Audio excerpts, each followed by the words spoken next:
आता सर्वात मोठी बिग न्यूज येत आहे बोईसर MIDC मधून. बोईसर MIDC मध्ये पाठीमागून पाहू शकता की मोठ्या प्रमाणात केमिकल कंपनीमध्ये आग लागण्याची घटना संध्याकाळी सुमारे 5:30 वाजेच्या आसपास उघडकीस झाली आहे.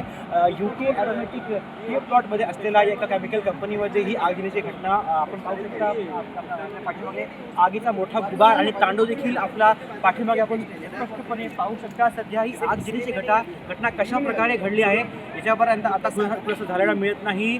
पण एक जी मोठी दुर्दैवी गोष्ट आहे ती आहे की या पूर्ण भागामध्ये कुठे ना कुठे ड्रेनेजचं काम सुरू आहे.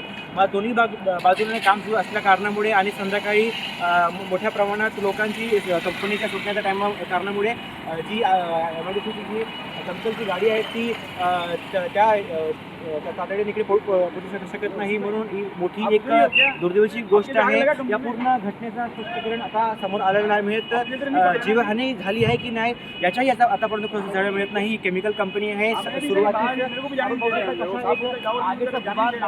अग्नितांडव आपण पाहू शकतात. घटनेची जानकारी मिळताच बोईसर पोलीस विभागीय व दमकलची गाडी दाखल झालेली आहे. आतापर्यंत किती नुकसान कंपनी झालं आहे याच्यापर्यंत आता खुलासा आलेला मिळत नाही. पण एक गोष्ट होती की सुरुवातीला एका कंपनीला दुसऱ्या केमिकल कंपनीला पण ही आग भडकू शकते अशी प्राथमिक जानकारी समोर येत आहे. MIDCच्या पूर्ण परिसरामध्ये कुठे ना कुठे खोदकाम व इतर कामं सुरू आहेत. त्या कारणामुळे त्या तातडीने दमकलच्या गाड्या पोहोचू शकल्या नाहीत. हा एक मोठा दुर्दैवी गोष्ट समोर या घटनेमध्ये आला आहे.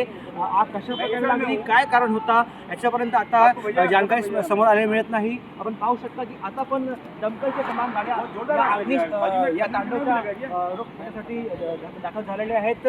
काय डिटेल्स समोर येते हे आपण लगेच आपल्यासोबत शेअर करणार आहात. पाहत रहा नवराष्ट्र. दुर्गेश पाठक, पालघर.